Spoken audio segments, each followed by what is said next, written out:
let's go ahead and start, and then we're going to go through chapter 5 today. And it should be fairly fast. And in fact, we don't have class Wednesday. I'll work okay.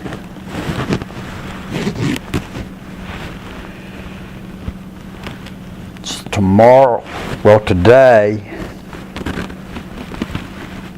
I've got a collaborate session with the online class from 2 to 3, which I usually have on Wednesday. And then, after I finish that, I'm leaving to go to Walker. So we've got B session registration this afternoon. And they're supposed to start registering at 4:30 or something. Whenever they get through all of their other stuff, they run them through. And then, so then I've got 7 students scheduled on that then, so it means I'll be there at least an hour, I'm sure, of doing that till at least 5:30. And then tomorrow I'll be at Walker. I'll teach from 8 to 10, do the same thing as today. Or 10 to 12, sorry. I don't know where I got 8 to 10 from. 10 to 12. And then I will head for South Georgia. And then, well, tonight after I get home, I've got 2 collaborate sessions at 7 and 8 o'clock. And then tomorrow evening I've got another one at 8 o'clock once I get down there. So that will be a full day. Wednesday is that cybersecurity conference. It's from 8 to 5, and that I sent y'all the information on, and that y'all can listen to it streaming if you're interested.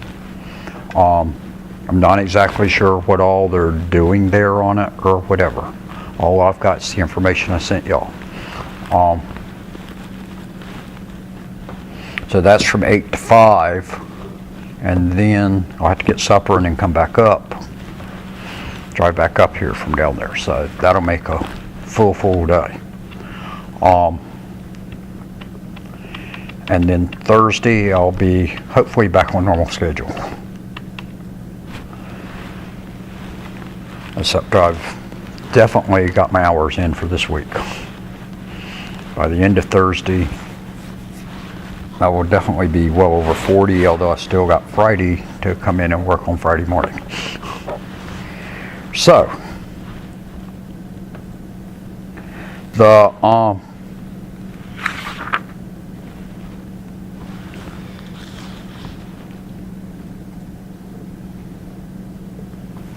chapter here is on Ethernet. And they've got a mistake in the book. I just noticed right off.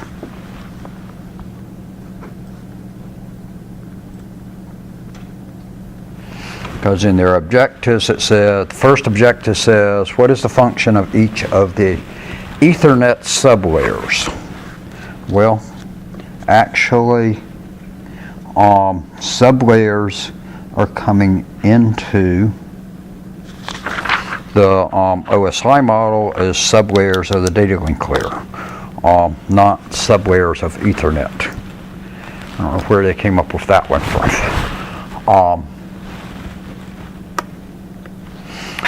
Some of this stuff we've already talked about here in this chapter, and there's a few things that are new on it. But I've already told you about MAC addresses and IP addresses. But in this one, we are talking about Ethernet, and Ethernet is the main LAN technology, the main LAN technology that's used out there now. There were a number of others, but at this point in time, most of the time, you're going to be using Ethernet. Ethernet dates back for a good long distance back there. I don't know if they give you a time period, but it goes back to at least the early 80s. I've been aware of Ethernet since somewhere around 88 or so. And it had already existed before that point. And I'm not sure where it really, well, Metcalf came up with it, and I'm trying to remember when he came up with it. I know who's the one that developed it, and it came out of the Palo Alto 73. Okay. So it was originally developed back then in 1973. So Ethernet's not something that's new. They do keep changing it through time.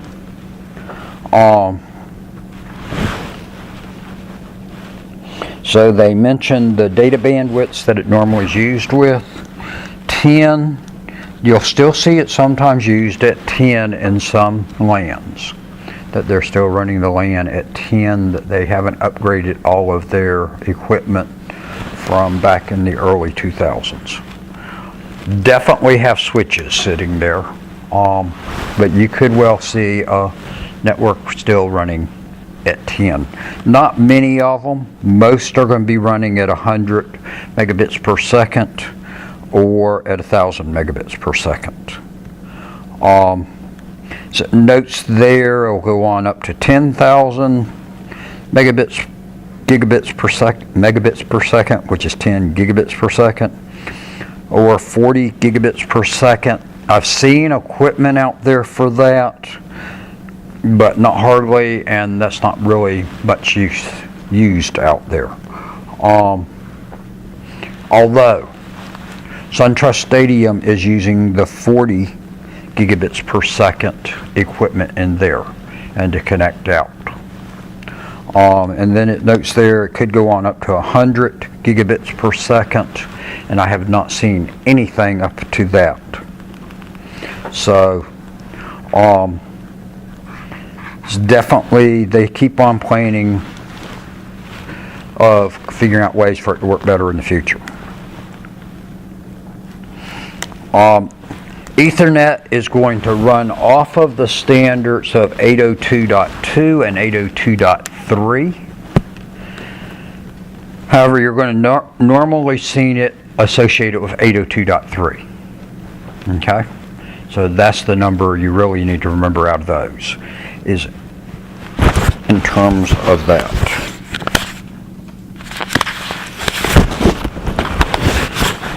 So it's partly working on the data link layer and partly on the physical layer. So it's really working on two layers there, and then it's working on the MAC layer and the subnet layer. The 802.2 comes into play up there on the LLC sublayer of the data link layer. The MAC sublayer and the physical is going to get into the physical addressing and then physically putting it out there on the wire, of the way that does that. And so it's going to get into the frames. So that's where it's going to be working with.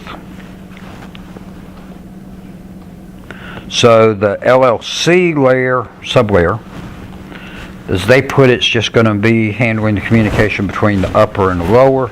But the big part about that one is that's moving it from working software side to the physical side. So when it leaves the LLC, it's actually going fully physical type things at that point. So the NIC comes into play when you get on down there from the MAC sublayer down to the physical layer.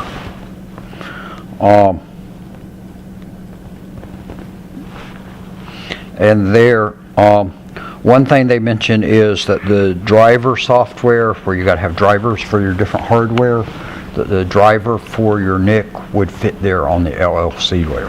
And if you don't have the driver, your hardware won't work. It's not as big of a problem today because usually Windows includes your drivers for your devices.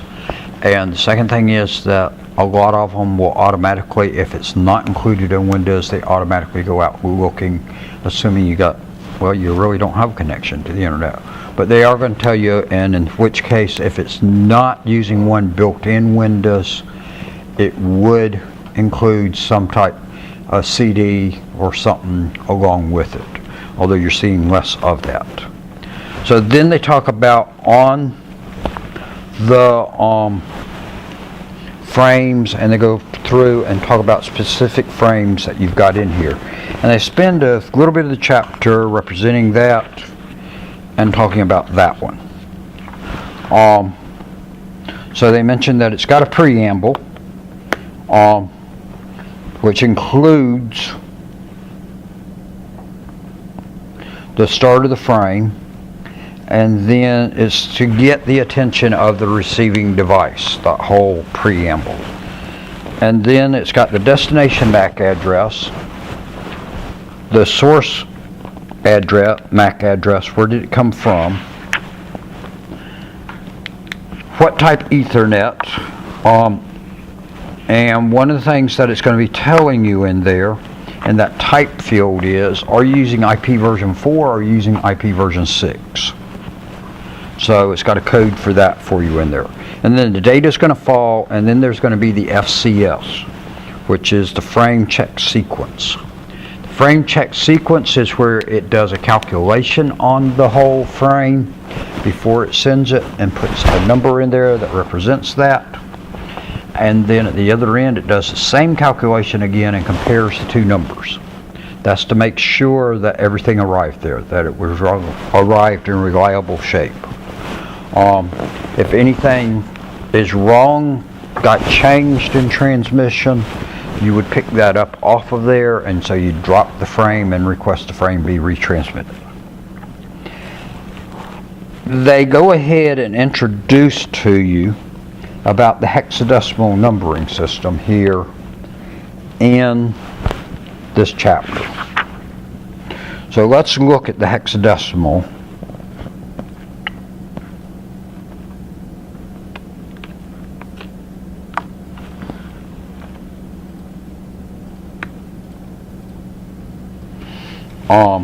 Numbering system real briefly, but they mention about conversion, and that's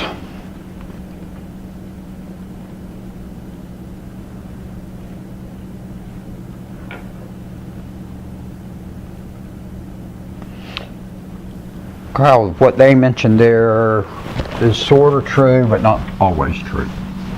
And that when we get into the next chapters, I'm going to go more into hexadecimal. But let me go ahead and introduce you what it is, because you're talking about MAC addresses, which are written in hexadecimal. And then we'll talk about decimal and the conversions really in the next week, because that should be in the next chapter when we get into, because I definitely want to talk about that next week, although really it doesn't come into till the following chapter.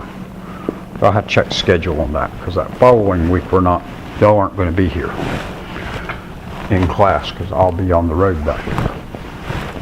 But with hexadecimal is just another numbering system out there. What's the number system y'all use? What number system do we normally use? Decimal. Okay. How many digits are there in the decimal numbering system? Single digit numbers. 10.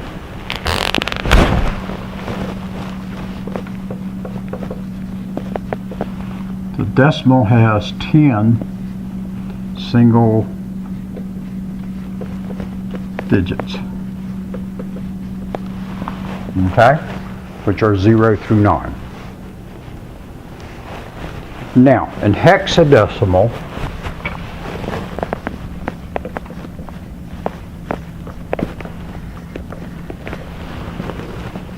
this is a base 10 number system, because there are 10 single-digit numbers. Why would we probably use a decimal number system as humans? Why would we have generally developed that? But when I come back to this, when I talk about it next time, I'll go wider on this. Because actually we have done some others. But why do humans use, as a general rule, a decimal number system? Why is it easier to understand?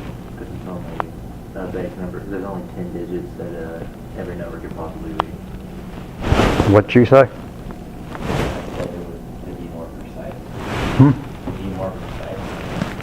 No, because you can be just as precise as you want in whatever number system. Why would people have developed using something that that we've got 10 fingers? Okay? So it works just using our fingers. Some of you may still use your fingers to count on. Some of you got beyond that. But you probably all at some point did use your fingers, and probably all still use your fingers at some point still to do some things on numbering. Okay? So on Sunday morning when I'm running the video for the church, when the music director chooses to jump verses or whatever that we're singing, how does the director let me know what verse is the next verse to sing? Anyone got any idea? Holds up fingers. If we're going to third verse, holds up 3 fingers. We're in the 5th verse, holds up 5 fingers. And it works off of fingers, right? Hopefully there's no songs with more than 10 verses that we sing. It aggravates them though when we have to go to 6, because he has to lay the book down for a moment. But we're going to use base 10 for that reason, okay? We're going to talk about binary, because if I'm going to tell you this one, I've got to mention binary to you at this point of why are we talking hexadecimal. The machine is actually going to use binary. Why are the machines going to actually operate internally in binary?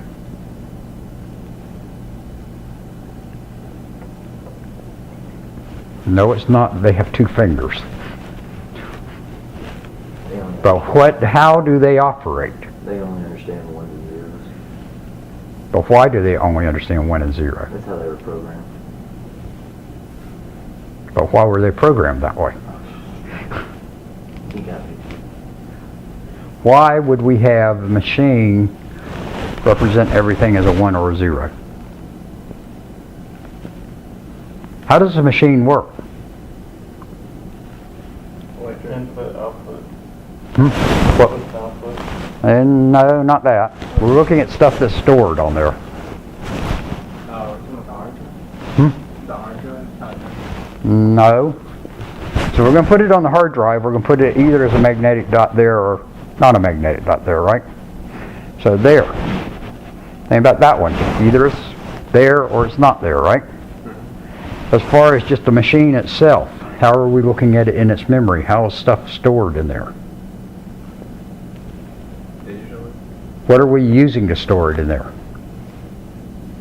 As far as just a running machine. Because we said on the disk it's a magnetic dot that's either there or not there. What do we do about the lights in here? Electricity. But how's that, what's happening with that? What's the easiest thing to do with electricity? Because isn't that where our computers are working? Flip the switch. It's either there or it's not there, right? Because if we go over to that switch, how many choices have you got on that switch? 2, right? If we're looking at when we're storing stuff out there electrically, won't it be easiest if we look at it either there's an electrical pulse there or there's not an electrical pulse there? If it's coming across the wire, is there an electrical pulse coming across that wire or not coming across that wire? Or if it's on fiber, is there light or is not light? Okay? If we tried to do it decimal, we'd have to figure out how much electricity is there or something else off of that. Y'all follow on that? So it's easier to make the machine working binary than to have tried to do it in decimal. Just like it's easier for us to work in base 10 because we can relate it back to number of fingers and number of toes we got on us. Now there's others that have been used by humans, and I'm going to come back to those later, okay? Another one. But the machine is going to work from binary. We're working decimal. Because when you go and you type something in your computer right there on the screen, you're typing it in decimal, right? But what's it doing as soon as it gets in that machine before it does anything with it? It converts it to binary. Okay? And then it works with it in binary in there, because that's easy to keep track of right there, and it converts it back. And that's back to what you were saying in the beginning.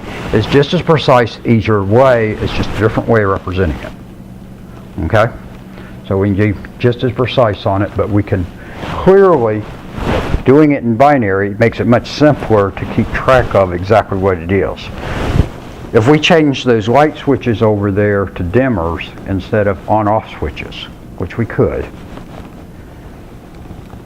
then if I tell you to go over there and turn the power on 70%, I tell two of you to go over and turn on two different switches at 70%, are we going to get them set the same? Are they really going to be at 70%?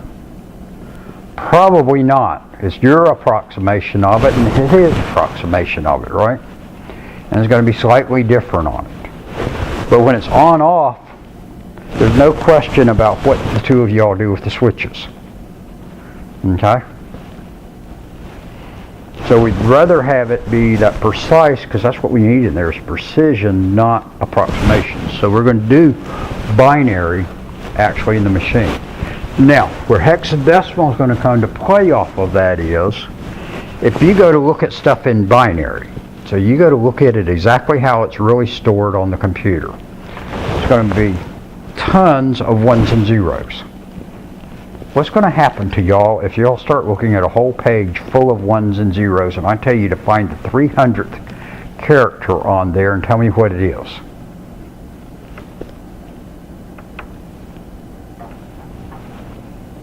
You're going to go a little crazy looking at the ones and zeros, and you're going to start seeing them floating and everything else on you, right?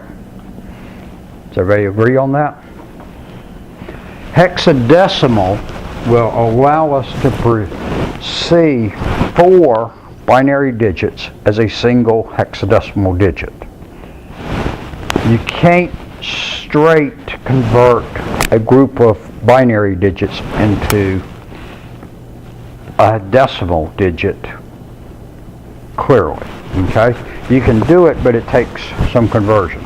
But if you put it in hexadecimal, a single hexadecimal, any 4 bits will be represented as a single hexadecimal digit always.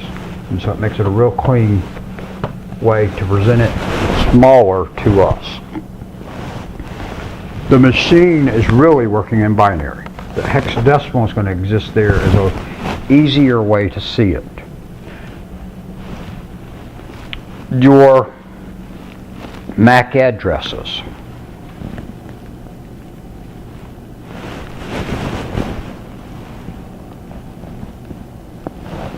Would be 12 hexadecimal characters long, or 48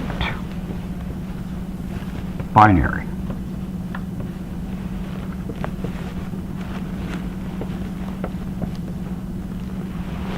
Hex is a base 16 number system. That means there's 16 single-digit numbers in hexadecimal. How many single-digit numbers do you know about? 10, right?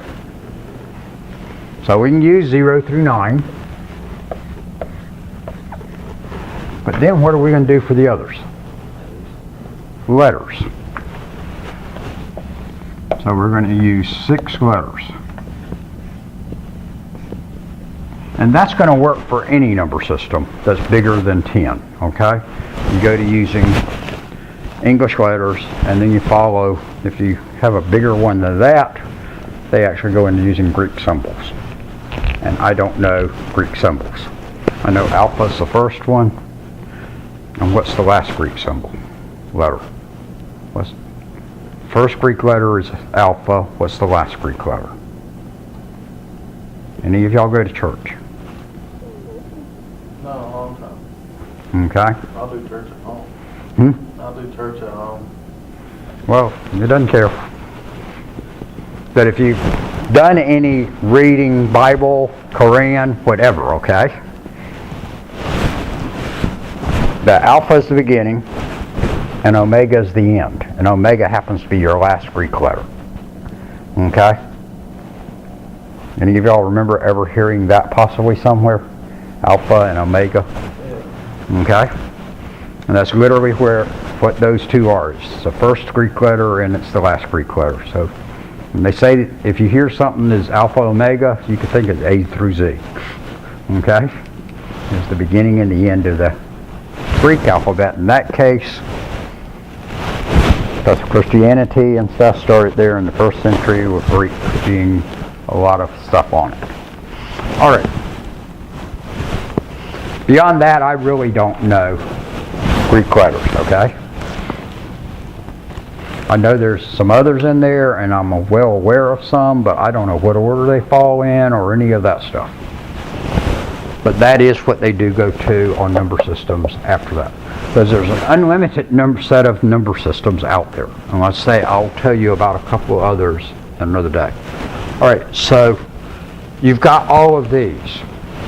That's going to correspond, the 0 through 9 in here is going to correspond through 0 through 9, well, I drew a little too far, in decimal. A will correspond to 10 in decimal, B to 11, C to 12, D to 13, E to 14, F to 15. But that's just going to be working off of another system because you're really working with MAC addresses in the machine as binary numbers. But you're not going to see them represented as binary numbers because, again, you're going to see them as 12 hexadecimal digits. Okay? And what did I tell you about on those 12 in the previous chapter? What do those 12 numbers tell you? Anybody remember?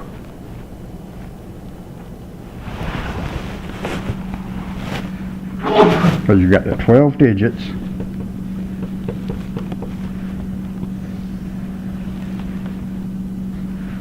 And I told you this represented something. What was it?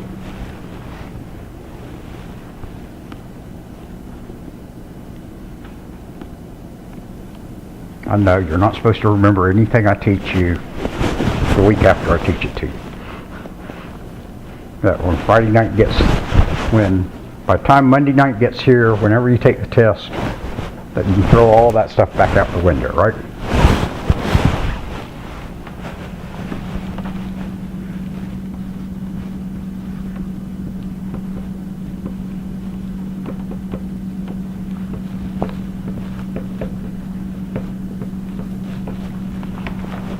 The first half of that MAC address is the organization.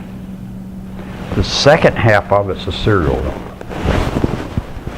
Organizations that make networking devices are given an organization number. And that's the first half. And then they assign a serial number to the second half. Now, what that means is every networking device, everything that will connect to the network, has a MAC address assigned to it at time of manufacture. It's burned in it. Can we change it if it got burned in? No.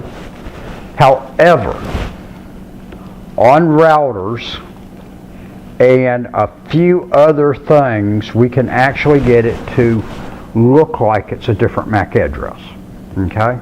But normally, as a normal rule, consider that it's a burned in address, it's unchangeable. But you can actually change it on a router. Okay? Or on most routers. So I won't say on all routers. Originally you couldn't change them on them at all, but then they made it where you can actually go in your configuration and change what's seen there, and it sees the changed one instead of seeing the burned in one is actually still there. So if you set the thing back to default, it's going to go back to the burned in one. The advantage on that is principally two things. One is if you have a router fail in your network and you got to replace that router, If you can set it back to the same MAC address as the one you were replacing it with, you don't have to go around and reconfigure all your other devices according to the MAC address that that router has to get stuff routed correctly. Okay? Second one is, at home, when they come in and install internet in your house, they're going to grab a MAC address and use the representing coming out and put in their database as the MAC address that's coming out from your house. Okay? They generally don't use the one coming off your router, but a lot of times when they're setting it up, they will grab from what your one computer that happens to be hooked up at that point, and you go and hook up more machines. That was a problem, because then the one address they had that they saw as recognized as your place to allow that traffic through was for that one. And so you can actually make your router look like it is that device, so everything else connected to it goes out looking like it's that one device. I don't think that's as big of a problem now, because they're not going to do that normally, because most people have more than one device hooking into their home router anyway. So they can't grab off of something else, that they've got to really use that router one. However, if your router fails and you replace it, you're going to have to contact your ISP to tell them, here's my new router address, or you're not going to be able to connect to the internet. Most of the time, depending on how they're confirming this traffic really is from you as a paying customer. Or you could go in, if you knew the MAC address from the old one, and tell it to look like the old one. Does that make sense to y'all?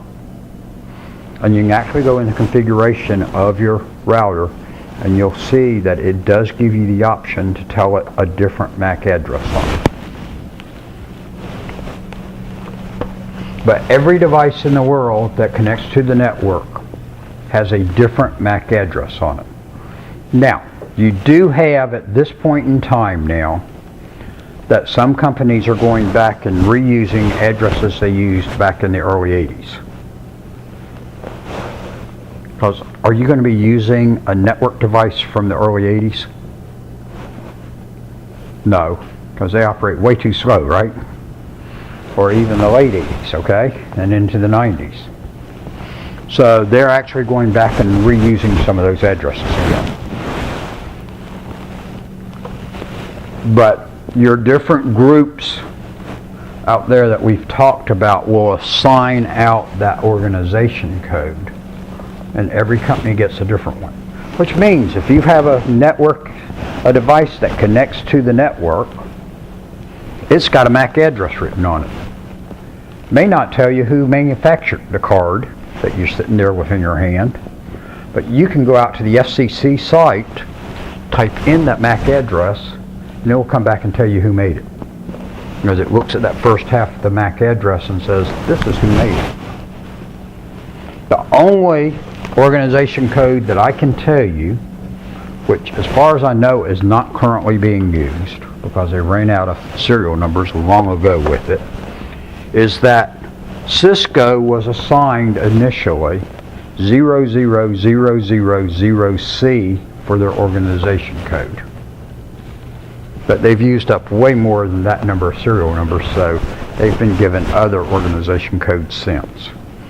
But to start with, they were given that one. And y'all can see why they were given that one, and you can also see why I remember it. Because they were given the letter C, which made sense. Now, Netgear didn't get the letter N, because N doesn't exist as a hexadecimal address. I don't know what they got given, okay? But Cisco got C. They may be putting some stuff out there now again with C, because that was what they were originally given, and that stuff, they can go back through those numbers again. Because you can't have two devices on the network, on the internet, that have the same MAC address. IP addresses, we're going to discover, you can actually do that. You really don't have out there on the internet two same IP addresses when it's actually on the real internet, but connecting to it you may have at different locations that they're going to use the same address. Alright, do y'all follow what hexadecimal is right here? That's a base 16 number system. It's the key part to get at this point. It's got 16 single digit numbers. Y'all see what they are. A through F is what follows 9. And it's just going to be an easy way for us to take binary and represent it into hexadecimal, but you don't know how to do that at this point. They don't show you that in this chapter, and that really fits together when I introduce binary to you and to throw you the 3 number systems all together at one time. Okay?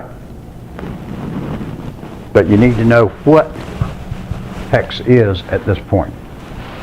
And so they show you it in that chart there, but they really don't go through explaining. And I guess the chart runs on 2 pages.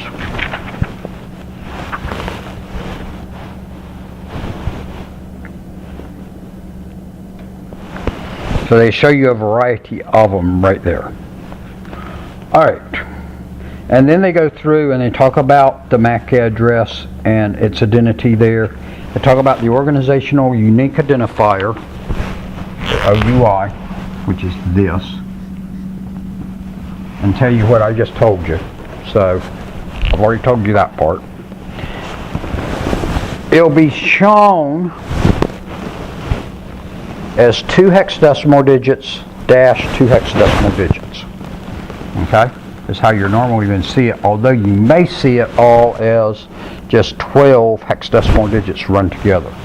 And so if you look at anything that is got connection to the network, it's going to have a MAC address on it. So if we look on our phones, we should find someplace on that phone that is going to show us a MAC address. Okay? Usually hidden inside the phone. Likewise, if we look at this router up here, so if I look at the back of it, it tells me somewhere in here all these different numbers.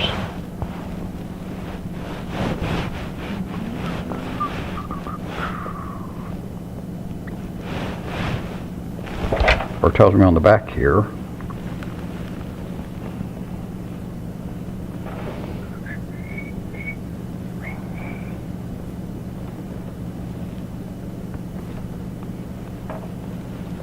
Somewhere on here it's going to give it to me. And they've hid it from me.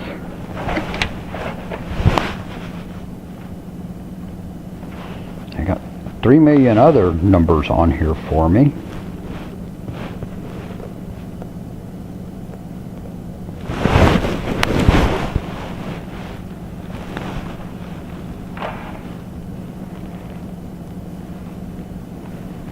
For everybody's special numbers that it's assigned it.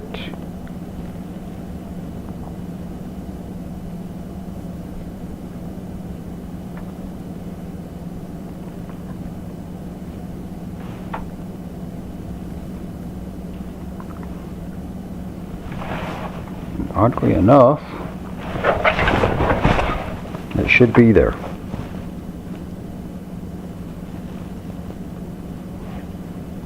Because it's got MAC addresses assigned to this thing. They might have pulled them off. Hmm? They might have pulled it off.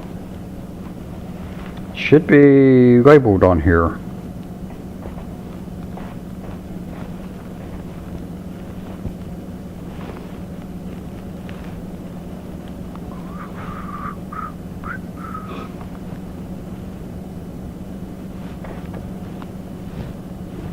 I don't know why it's not labeled on there. That's weird. It's definitely got a number assigned inside it.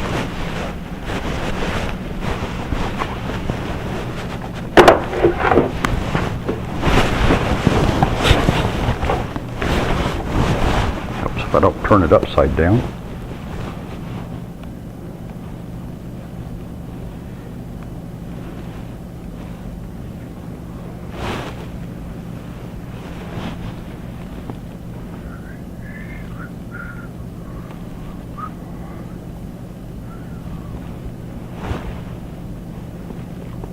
No, I know where it is though, since it's not showing on here. We'd have to open it up and look at the board inside there. They've got it labeled on the board inside. But a lot of times they will have it on the outside for you. So if we come back to that same card we looked at the other day.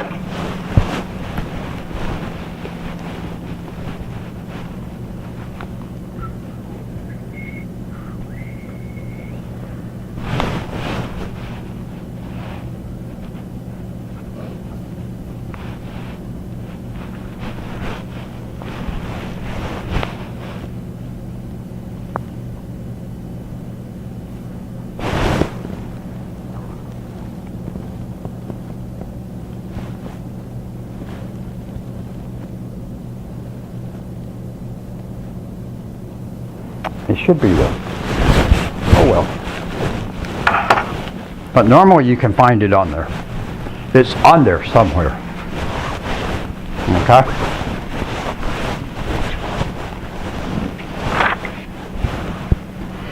Then they go through and talk through about how it processes the frame. It mentions there on the MAC address. A lot of times it is going to be with the dashes between every other one. It could be with colons separating it, and it says it could use periods separating it by into groups of 4, and maybe that's where I'm not seeing it on here. Maybe I'm not looking for the correct number on here.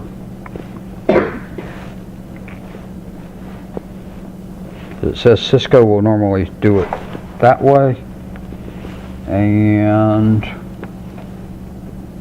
I still don't see it. Okay.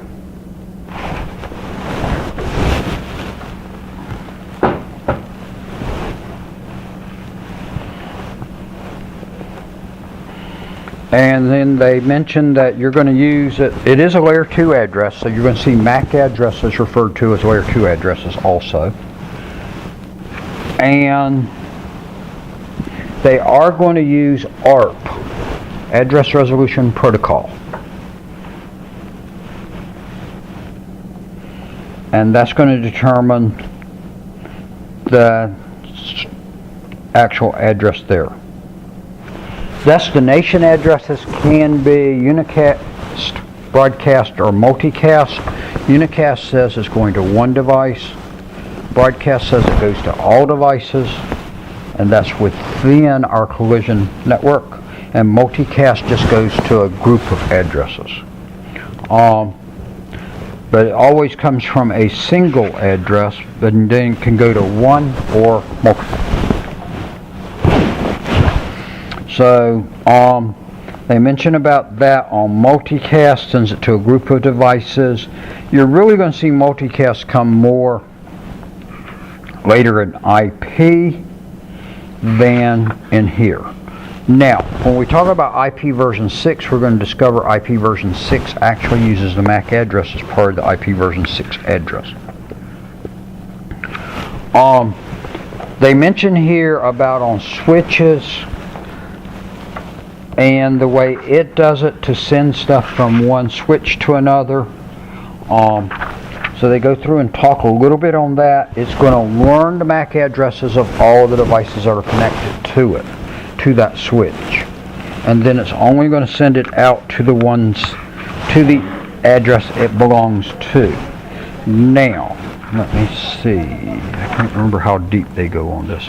So they go through and mention on that where it's learned the MAC addresses on them, and then it just sends the frame out the specific port that it belongs on because it knows which port, which device is on.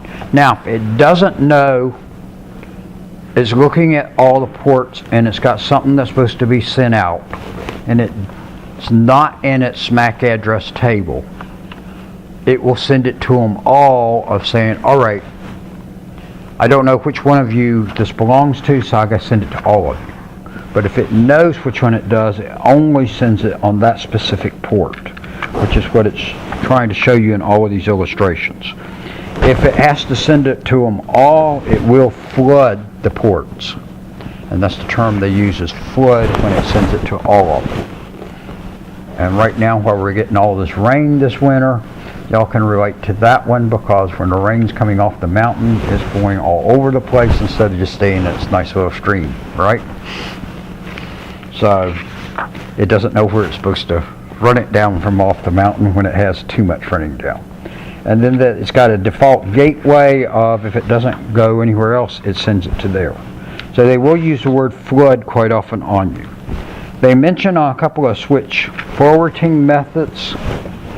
When the frame is coming into the switch, that's where the forwarding methods come into play. How's it going to decide which port does it send it out on? Okay? With store and forward, what's going to happen is, as the frame comes in, it's going to get the entire frame before it goes to send it out the port it belongs on. It's not going to look at the address and go, okay, I know when I get the first part of it. And remember, at the beginning of the frame is the destination. Okay? So it knows pretty quickly where does it go to. But if it's using store and forward, it's going to get the whole frame, look at that frame to make sure it was received intact, and then send it out on the port it belongs on. Does everybody follow on that? Now, what that tells us is, if the frame got damaged for whatever reason in transmission, it's not going to forward any damaged frames. Damaged frames are going to stop at the switch if they're using store and forward. The other choice is to use cut through. Cut through will work faster, but cut through will send damaged frames out. Because cut through says, and if you think about the name on it, the name tells you on it, cut through says that it's going to look at the very beginning of the frame when it comes in, just far enough to see the destination address. And if it sees that address, it's going to proceed to forward it out the port that it belongs on immediately at that point. As it's still coming in, it's sending it on out. Now, that means it can't stop and check to make sure it all got there, that it wasn't damaged, it knows the very first part of it was for sure there, but it doesn't know that was really intact correctly because it didn't get down to the FCS, because that frame check sequence is on the back end, remember, and it's got to have the whole thing to do a frame check sequence check. Okay? So it's going to be sending it out as it comes in. That's definitely quicker, but you're going to be forwarding bad frames. Does everybody follow on that? So you'll have some slowdown on that. If your frames generally don't get damaged on your network, cut through will work a whole lot faster for you. But if you have too much traffic on your network, so they're colliding with each other, for instance, then you don't want to be using cut through. You want store and forward, which is going to be a little slower, but then it's going to be faster than the other way because it's only sending good frames. Does everybody follow on the difference in the two? The store and forward, it literally stores it, brings the whole thing in, looks at it, and then forwards it out. Cut through would be just like if we're driving down the road and one of you knows the little shortcut across, that we can go across that little dirt road and save on the corner or save a couple of miles going around, because you know if we use that rough road, one lane road, or dirt road, we can save at a good distance and get there quicker. And that was a cut through for us, right? Does everybody follow on that in normal language? And we all do that all the time, right? That there's places you go to that you don't go how the GPS would tell you to go. That you know there's a cut through to get through to where you want to get to. Okay? And so you do that shorter little route there. Of course, the GPS sometimes wants to send us on one that doesn't get us there. Like I think I told you about the other day on mine, where it's tried to send me into a river 2 times to drive through the river to the other side where the road came down to. That cut through would work nicely if we're in a drought, but it doesn't work nicely when we're in a wet season like right now. Okay? And I'm convinced in both cases it happened to me. I'm convinced there probably was, in one case, a gravel road across us was coming down. In the other case, there probably might well have been pavement across there if it had been a very dry season. But I wasn't about to drive through it in the wet season. The CRC or the CFS is going to be a mathematical calculation it does on our frame to calculate a number that it puts on there, and then it calculates it at the other end and makes sure it all gets there. Okay? But it goes through and basically, and it does it complexly with some algorithm, and it varies on different ones on it. That it goes through and looks at all the bits that are turned on, adds them all up, and gets a number off of that, and says, okay, that same number should match at the other end. Basically, it's working off the idea that if something happened to the frame, it's not likely it's going to be an even number of bits or a specific same thing getting wiped out that makes it come out to the same number. Okay? That the damage is going to be differently on. But the damage could occur to it where it does look like it's still all there. So they go through and talk a little bit about that. Fragment free switching, that's going to be go back to your store and forward basically, although you can do fragment free with the fast forward, because with the cut through or fast forward, with fast forward on cut through, it literally just does it on the least amount it can look at. With fragment free, it actually looks at the first 64 bytes of the frame to make sure that's all there, but doesn't look at the rest of the frame. So it looks a little bit further at it and says, okay, if the first 64 bytes are there, it's probably all there. But with store and forward, it looks at the entire frame. So it's doing the whole thing and doing the calculation on it in store and forward. Alright, they talk about duplex in here. You can obviously work them at different speeds, but they also talk about duplex. There's full duplex and half duplex, and y'all need to both know both terms. Although, in the world today, for if you're using wired, and this could be wire or fiber, but not wireless, Ethernet, you are probably going to be using full duplex today.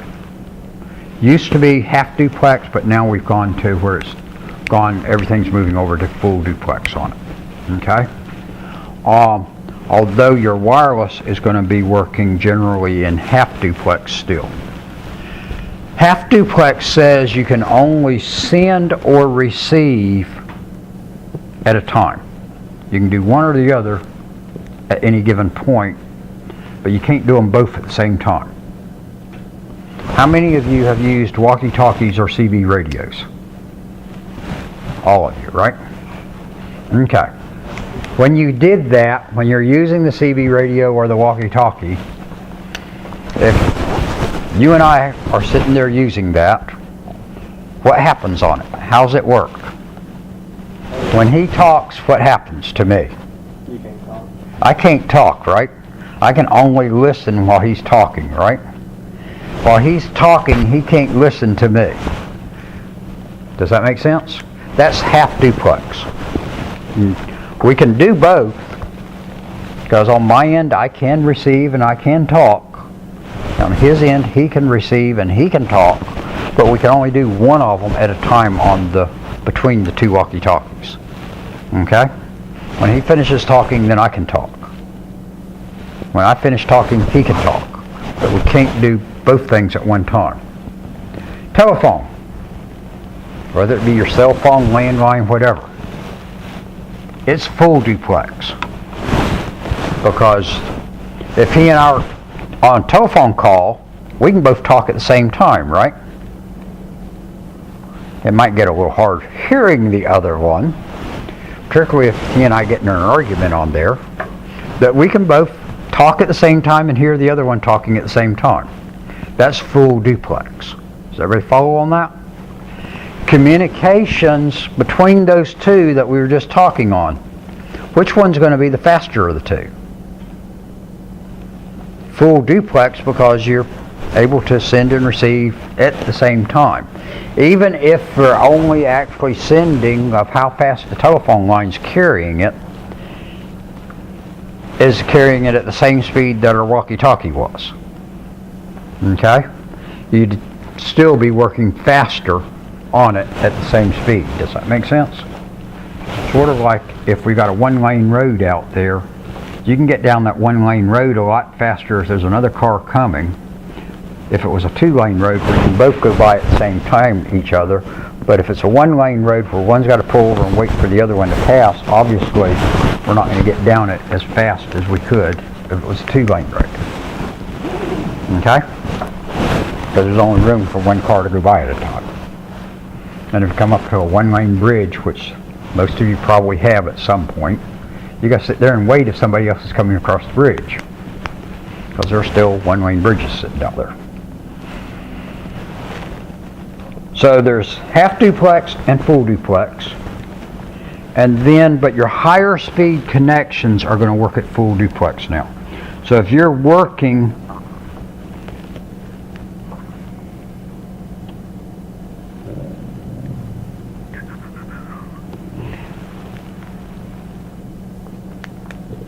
looking at this thing, their illustration doesn't show very well at all what I want to say.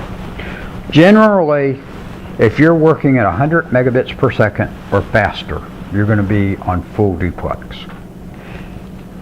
Now 100 megabits per second could work at half duplex. 10 megabits per second is going to normally work at half duplex. Okay? Or if you happen to be even slower than that out there in the world. Okay? Does everybody follow on that? And since we're moving into almost everything's 100 or 1,000 now, and here on the machines in here in the lab, these should all be 1,000. That's going to be using full duplex to accomplish that. Okay?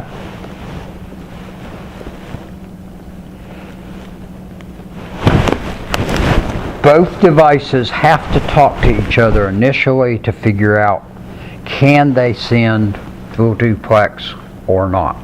If one device can only do half duplex, the full duplex device can actually slow down and work at half duplex also to work with it, because the half duplex device will never work on full duplex, and that you'll have all kinds of collisions out there. They mentioned to you the auto MDIX port here, which I actually already told you all about, and that is on your ports and on your switches and routers, particularly the Cisco ones, and most of the others should be too, but I can't tell you for sure on the other companies like Netgear and Juniper and such, but they should have the same thing on theirs, because I really haven't used their devices much on the high end. On the high end switches and routers from Cisco, the ones you're going to use in here, as opposed to like, and really Cisco doesn't make any more for it because they sold them off. What they had as home devices didn't have the auto MDIX on it.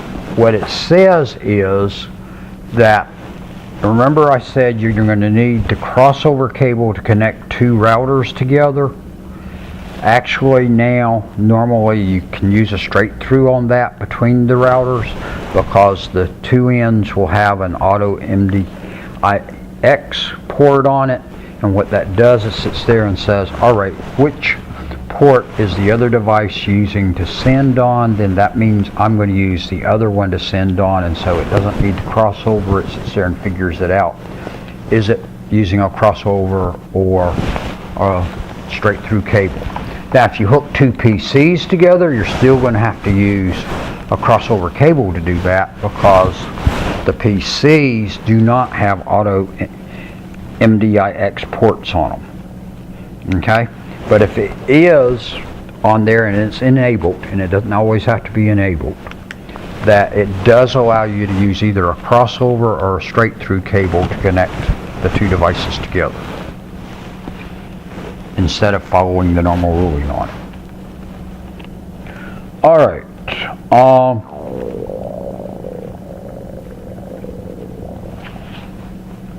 then they go through and talk a little about the address resolution protocol.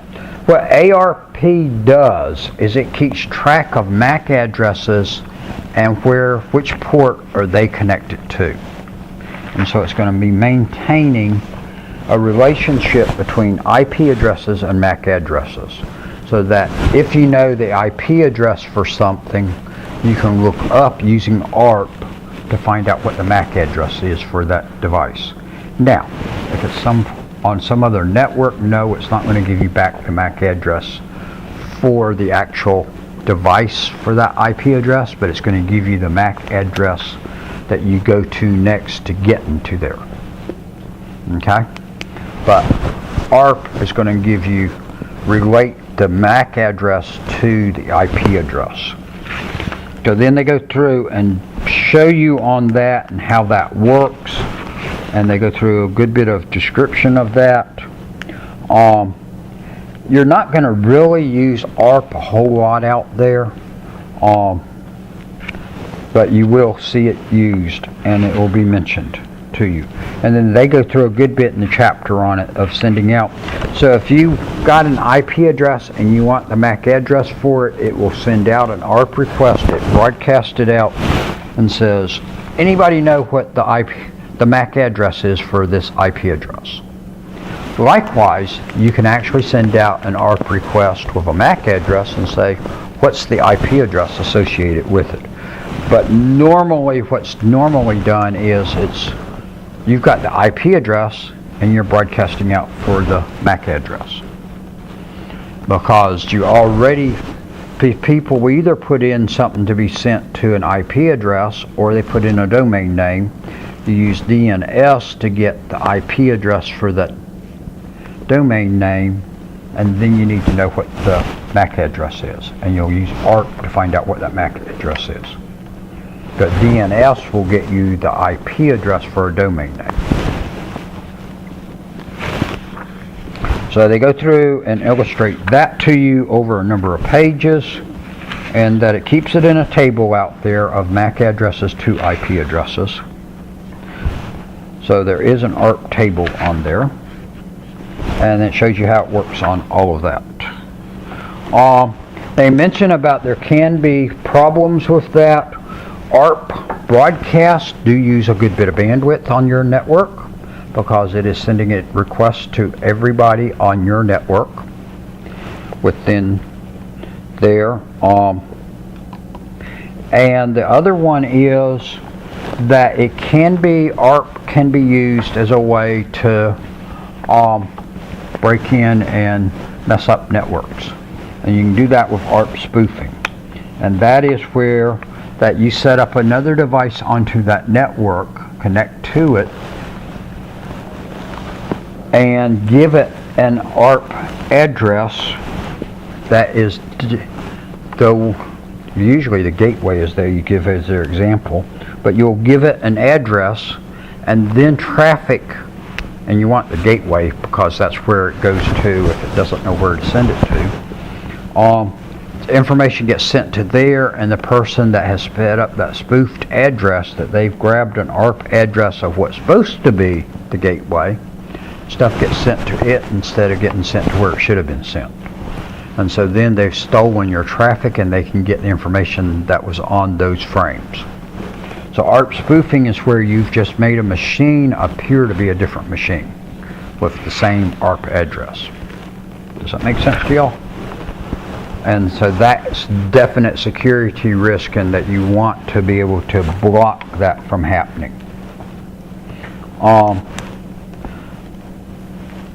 And that you can actually, and it's beyond this course, that really pretty much that's getting on into the upper level of Cisco, getting into CCNP, that you can actually set up on firewalls and other things. You can set up and tell it to be blocking a lot of spoofing that could occur.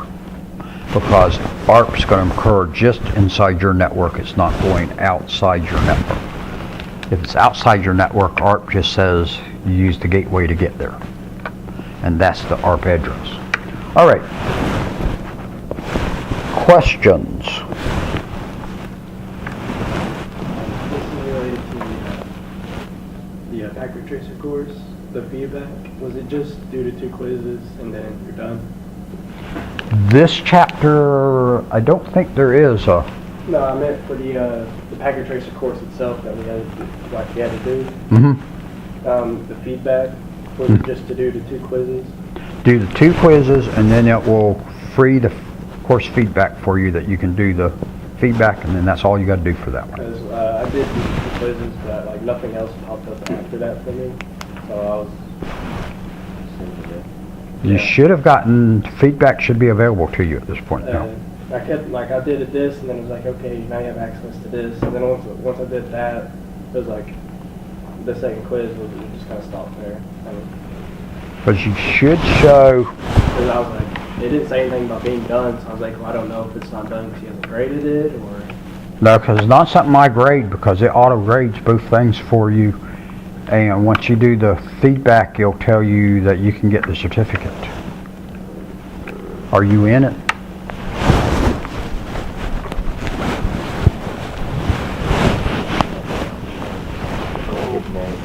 Now, the other part was depending on when you did it,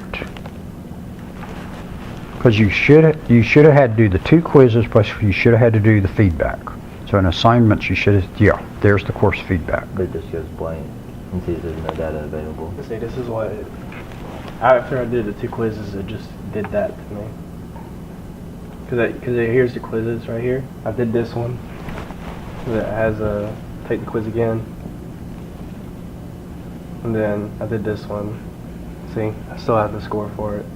So I did those 2 because that's the only thing I saw. Did the second one have a score? Yeah, I did. Okay. Kept score. Okay, so you got the score on that one. Okay. And then after I did that, I was like, I don't see anything else.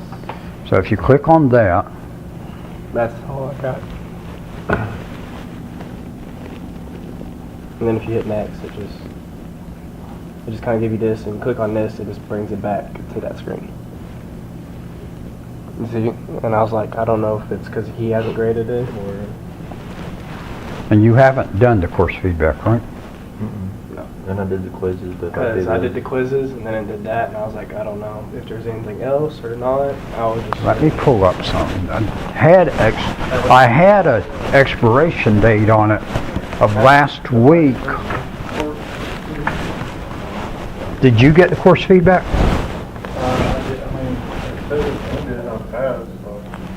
And you did the course feedback then, right?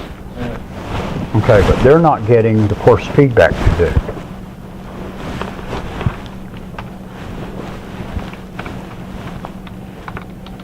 And see, I don't even activate those tests in that course, but they automatically are there.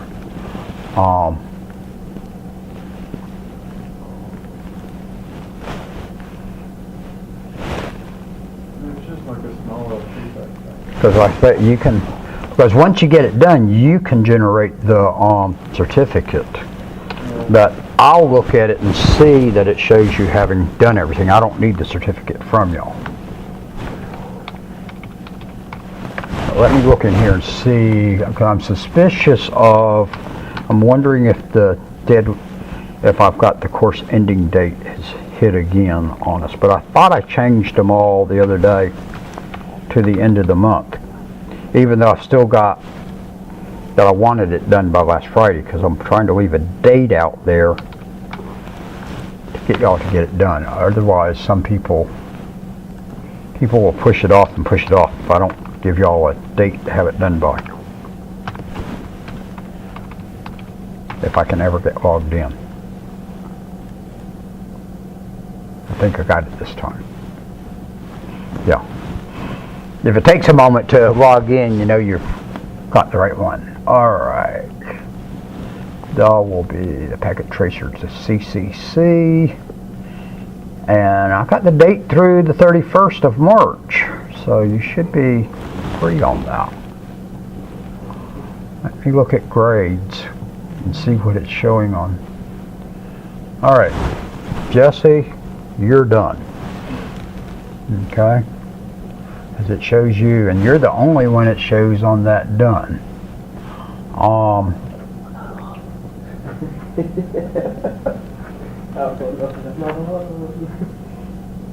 It doesn't show any of the rest of y'all, but it shows you finished the course completion. Let me trying to remember how I set this thing. I think it's in assignments.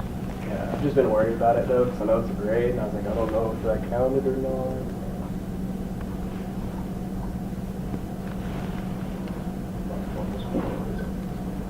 I don't remember how it popped up, if it was something that...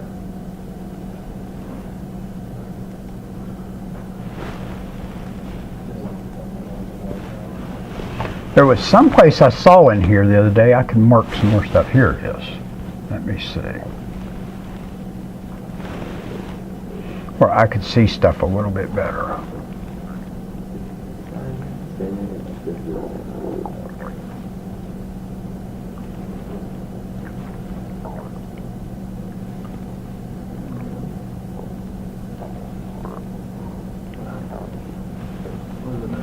This doesn't look like what I was wanting.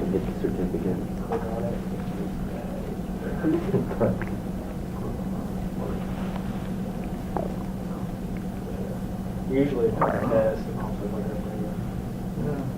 take a test or something. All right, it shows quiz 1, the PT Quiz Basics. Jesse, Jonathan, Tavian, and Nicholas have taken it.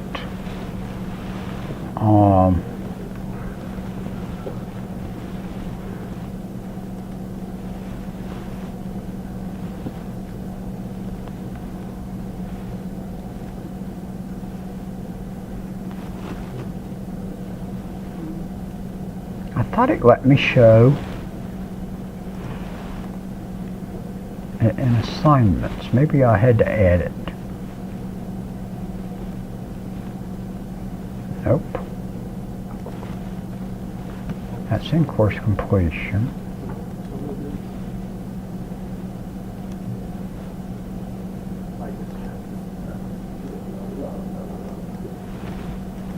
That's not where I want to go.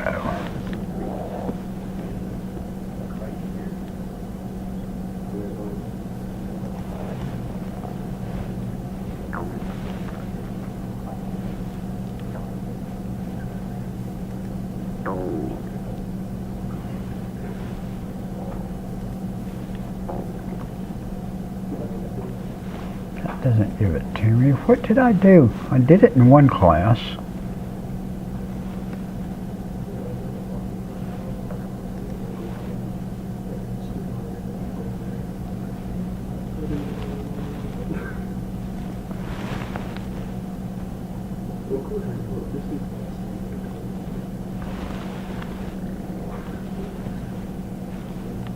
I don't know what I did to it. But y'all have both of those Quizzes done. Yeah. quizzes done. Yeah. And that's supposed to be the only two things for course feedback. Let me see if I can find the settings on this thing.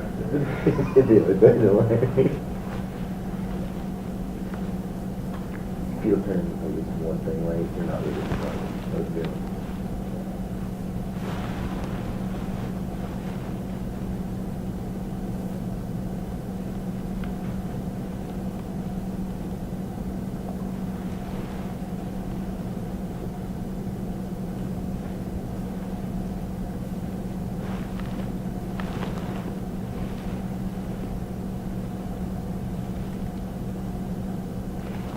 Don't want to do that.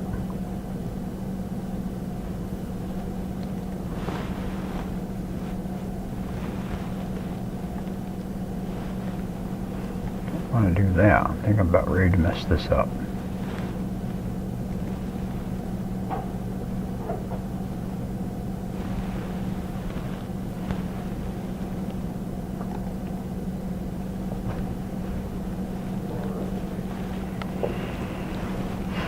Somehow I figured out something to do to it the other day.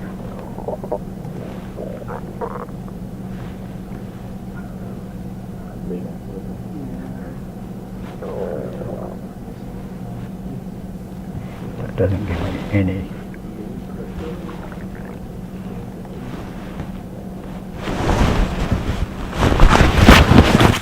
I'm going to shut this thing off.